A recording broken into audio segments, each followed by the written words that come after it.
Akizungumza kwa niaba ya mkuu wa wilaya Wete mara baada ya usomaji wa dua hiyo iliyofanyika katika Madrasa Al-Iman Al-Islamia, afisa kutoka ofisi ya mkuu wa wilaya Wete Sheikh Mohamed Abdalla Fumu amewataka wananchi hao kushirikiana katika kuendeleza amani iliyopo pamoja na kuwapenda viongozi wao. Sasa tunachoomba kwa pamoja tushirikiane katika kuleta amani. Alhamdulillah, msimamo wa wilaya anahubiri amani, masheha anahubiri amani, misikitini sasa tunahubiri amani, yani kila mahali madarasa tunahubiri amani. Ndugu zangu, tunaambiana tuko katika sehemu za mwisho. Tumpende Mwenyezi Mungu na mtume.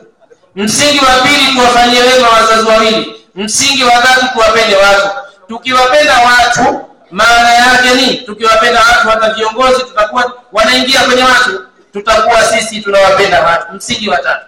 Msingi wa nne katika Uislamu ni kuipenda nchi yako.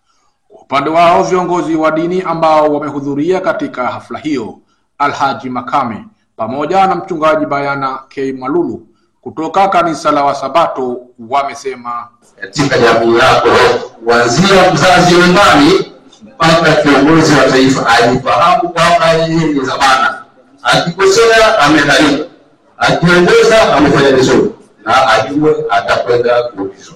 Kwa hiyo Mtume sallallahu alaihi wasallam akasema kwamba tufuatishie neema yetu tuliyofanya ili kupata msamaha mbele ya Allah subhanahu wa ta'ala, ili kuondokewa na balaa ambazo hatuzijui.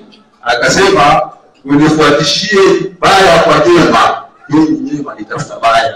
Kwa hiyo kama tumekosea nyuma, kama tumepitiwa na mitihani ambayo hatukutegemea kufanya, kwa sababu sisi ni wanadamu, tujielewe na kujitahidi, hususan katika hali ambayo tunakabiliana nayo inayokuja mbele yetu, kwamba ikiwa amani ndani ya Tanzania tutaisimamia kwa udi na uvumba, ndani ya majumba yetu tutafanikiwa, maana tutaenda kazini tukiwa na amani ya moyo, tukiwa na amani katika jamii.